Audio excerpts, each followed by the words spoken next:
Dig a hole, bury yourself, nigga. Go ahead. Keep going. I got some nice dresses for you guys. The incomparable H.O. Told you to get your money when you see a boss coming. Thought you was funny, but what you see now? Nothing left to accomplish. I came on the couch and what's that you talking about? We gon' see now. We gon' see now. Yo, Debatable Battle Rap Radio is brought to you by Dirt Mouth Clothing. Because if it ain't a clean mouth, it is a dirt mouth, you bitch. It's Mike Fanon, your girlfriend's favorite rapper. Don't believe me, just ask her.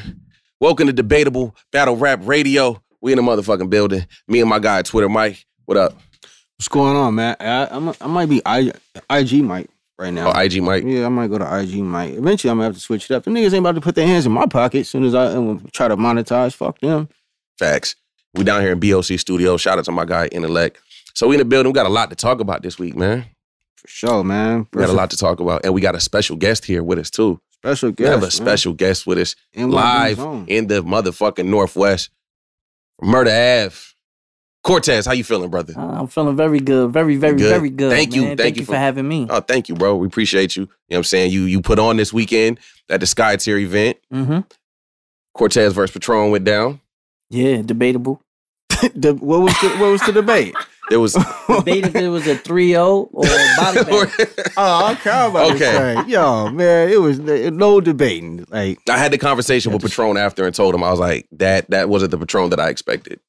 It wasn't. It wasn't the Patron that I expected. The Patron versus Jay, that was the Patron that I wanted to see. Yeah. Wow. But shout out Patron, he did his thing. He did his thing. Cortez got that clearly, so it was y'all be on the lookout for that battle when it drops. It reminded me of like Sue Surf versus Bricks Belvy. It was just like, it was levels to this shit. You know what I mean? Exactly. Yeah. Like, he came, he did his thing, but like I said, when I said that to Tez too, I said hopefully he uses it as a learning experience. And take something from that battle. And every ass whooping is a learning experience. It should be. Sometimes, some cats don't take it as that, though. They be in denial. You know what I mean? They be like, oh, this is what happened. Or, oh, my boss, you guys are sleeping. Nah. You got to beat up. But. So we have a lot that's been going on over the past week or so since the last show. Let's see. Smack been dropping battles left and fucking right. Left and right. Man, I was like, yo, Smack, man. You didn't get like some bad news. The crazy thing is, everybody would complain, like, oh, Smack's not dropping battles. He's not dropping enough battles fast enough. Now they're saying that the battles aren't going to get enough light because they're dropping back to back.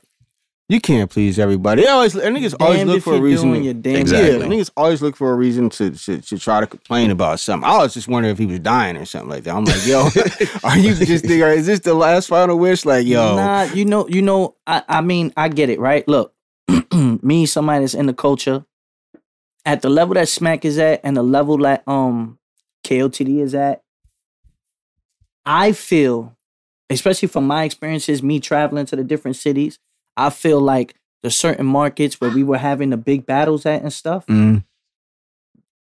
they're kind of like bored with it already. It's not like exciting to see me in a difference. Like, all right, like I come to Seattle this week, right? I battle. It's my first time ever coming out here. Yeah. So the demand was different. People were excited just to see me battle. People were excited just to see Ars battle, Chilla, whoever, because they don't get that here. Right. You know what I mean? So it's an experience. But if we were battling here 4 or 5 times a year, it's not really that exclusive anymore. Yeah. I feel like New York is always going to be the Mecca. So like that's a little bit of an exception. But even in New York, it's more of a social event. People are going to the battles to chill, to hang out, to look for chicks, to get drunk, to smoke. You know what I mean? And then hear some battles. Yeah. But Toronto, look at me at Ice. That whole event, that like the crowd, everything was terrible. It was weird. Like, no, it wasn't weird. It was terrible, bro. I'm telling you right now, it was the worst crowd I've ever battled. Yeah, that's why it was weird to me, because like normally you see King of the Dot events, especially blackout events or world domination events. It's usually the crowds are usually into it, and but for some reason they just didn't have that. Now you have to understand something, right? Like, I know writing, bro. Like somebody can't tell me how to connect to a crowd. You cannot tell me. I've been doing this for years. I've traveled in many countries, not just states, but countries. So I understand. I just came from Australia. 2 weeks straight battling 2 battles out there in 2 different cities in Australia and turned it up because they never seen me before. Was it you versus Dundee? Dundee, and then I've also battled Cortez. I went to Brisbane and then I went to Melbourne. Sold out those events on my own. You understand? On my merit. Put on 2 performances. A great thing. You understand? Seattle, the same thing.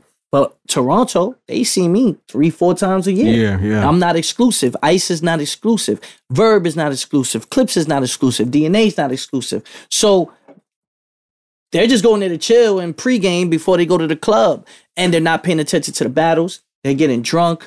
They're just talking. And the crowd is very, very crucial in how that footage looks. Someone will sit there and be like, oh, Cortez came light against Ice. But 2 weeks before that, I battled Twerk on Summer Madness and I fucking went crazy. Right. You know what I'm saying? 2 weeks after that, with the, I know my writing patterns. It's the same writing pattern. Then I go to Australia and it's crazy. So why was it not crazy there? Not saying like, and then what do I do? As a battler, I say, oh, the crowd just wasn't fucking with me. No, I can't say that, bro. You get what I'm saying? Yeah. I'm not going to say that. So I have to eat that. But my brand takes a hit from a battle like that.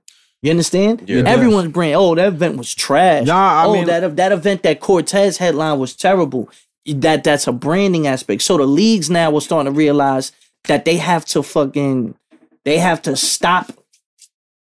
Got it. They have to change something. And the thing they have to change is maybe scale back from the big crowds. If they scale back from the big crowds and now they're doing the volume 1s, the volume 2s, Gully versus Gannick that I just did, and I battled A-Ward.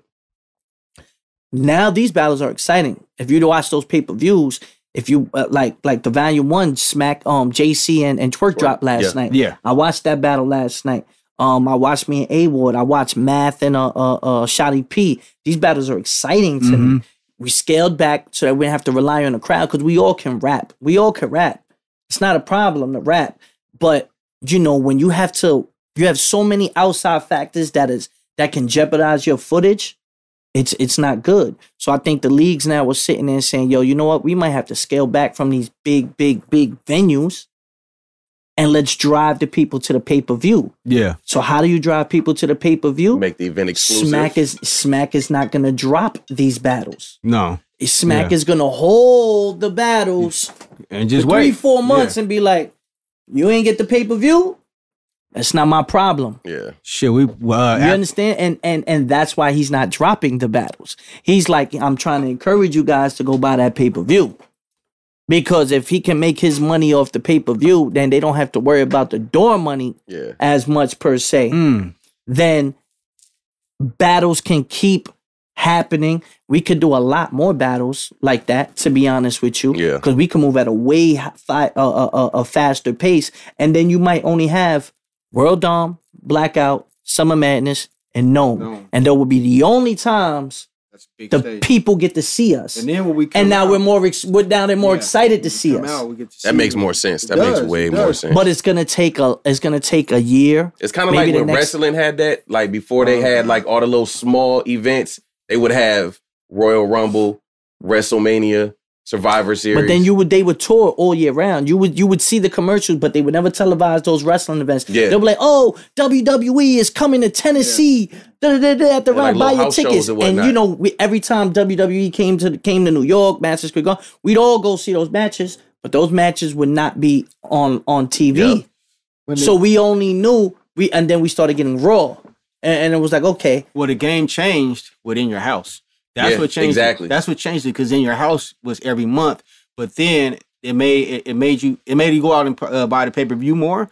But then that was right around the time where it was just Raw in your house, and then the big events, because in your house would have like kind of cool matches. The big matches was on SummerSlam and all the Survivor. But it would be Series. the build-up. You would hear that this guy came out and jumped into this ring, and you'd be like, damn, that happened. Yo, bro, you had to be there. But yo, I think now that the Undertaker came out and he jumped Kane, I think they're gonna end up fighting at SummerSlam now. And then next you know, they'll be like, we're gonna announce this match. And then it brings a backstory to it that you get invested in. So I think Smack and them is figuring out. I think Organic and them too, they realize like, yo, these crowds are really ruining our footage. And a lot of people were saying battle rap was on a decline, especially like 2015, 2016. 2017 was a resurgence.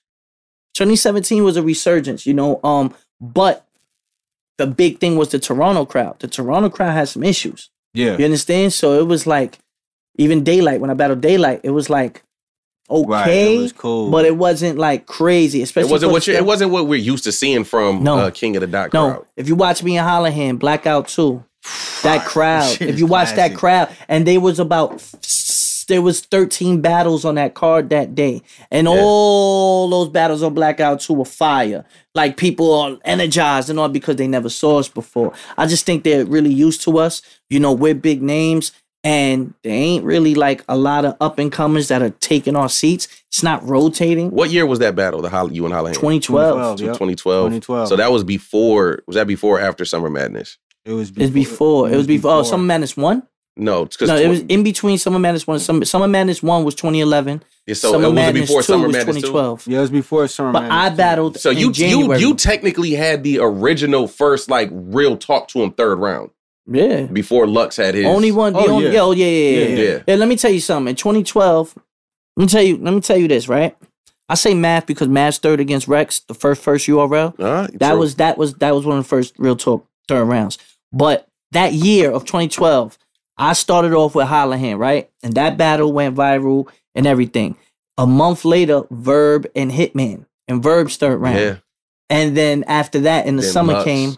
Lux third for Cal. Your third round against Hollahan is like probably goes down in history as one of the drop. It was like If you watch when they entered when I always say it's when they announce it, when they say, hey, to my right we got Hollahan. And Hollahan was locked up for a year. Mm-hmm. So this was his return. We were supposed to battle on the first Blackout when Pat Stay battled ours. Yeah. We was supposed to be the second main event. He got locked up for a year. That battle was pushed back a whole year. So when he said, I'm God, and he returns, you see the building. They went crazy. Yeah.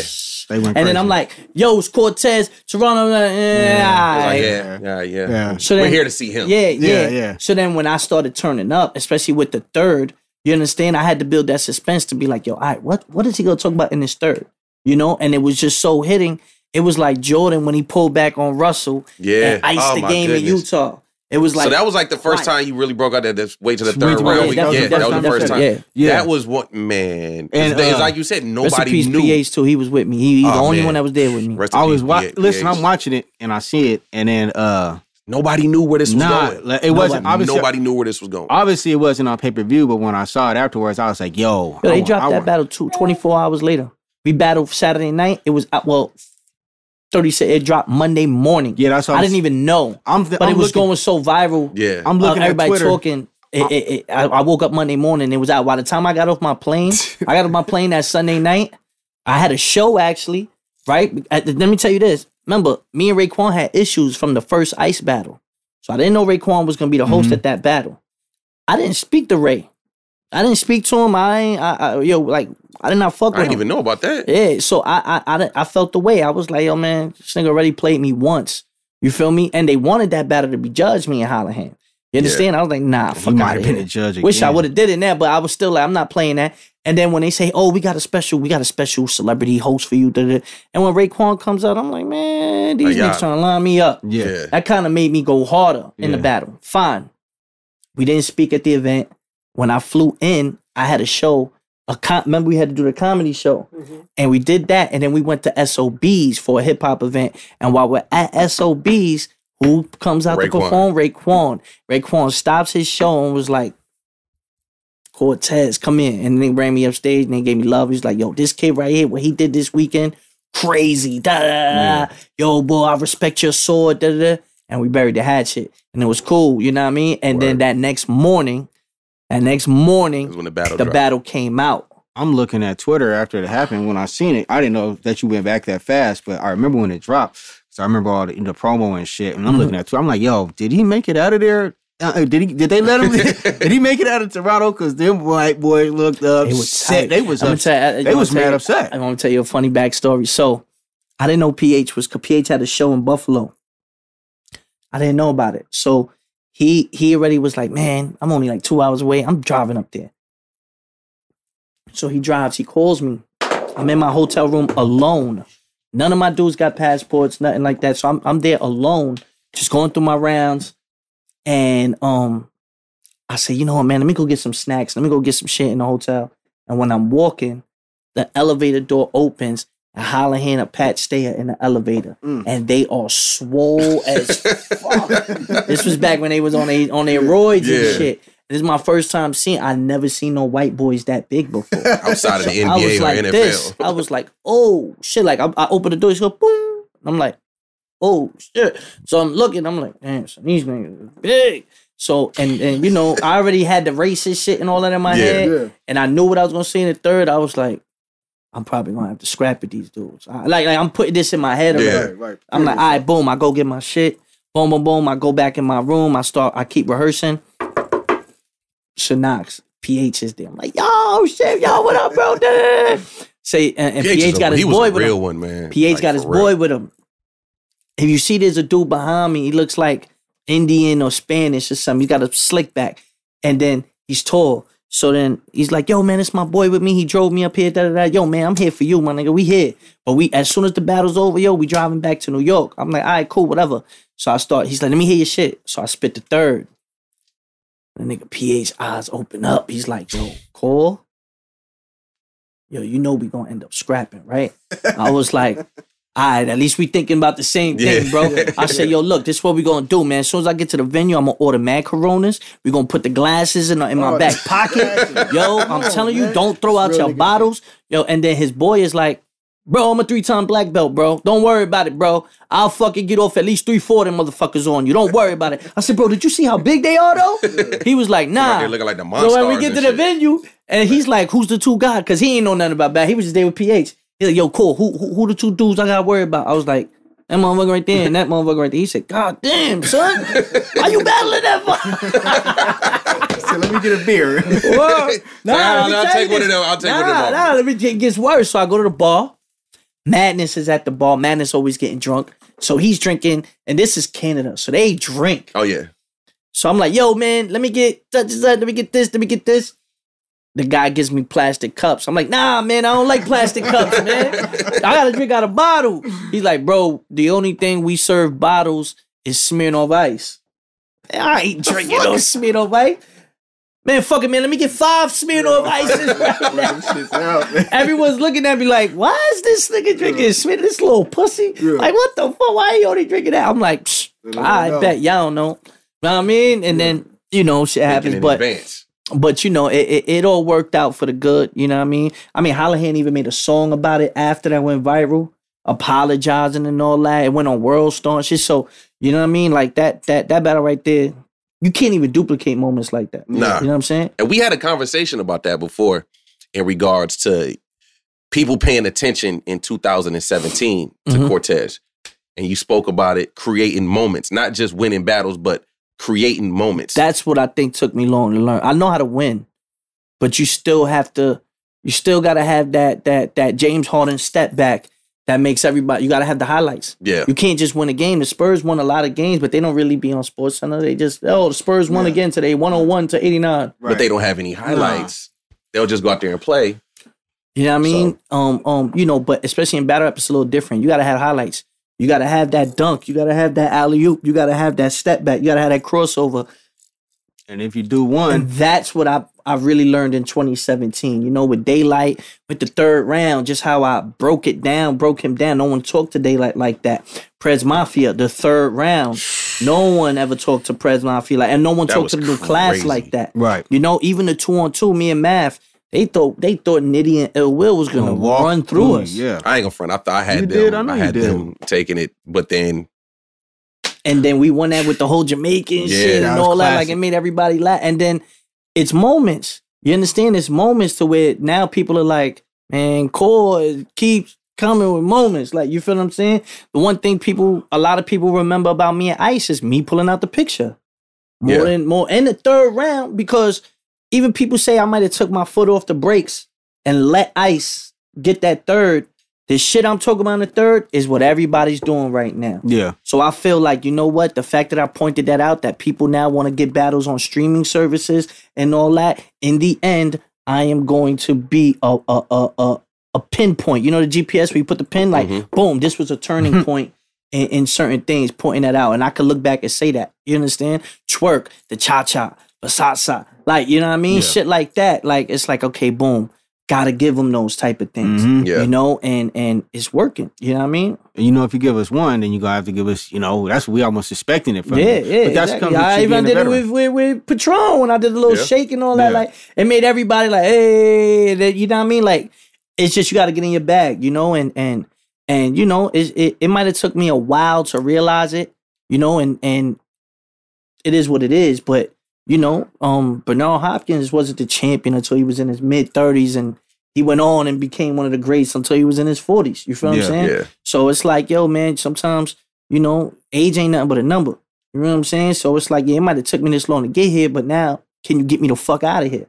A lot of dudes get hot and fade out. Get hot and fade out. I'm 8-9 years in this shit, and I'm still getting booked on all the major cards. You've been one of the most consistent battle rappers, like, hands down. Of all time. And between you and Young Cannon, y'all are two of the most consistent. Young Cannon doesn't get enough, you know what I'm saying? But y'all are some of the most consistent. Y'all always bring A1 performances.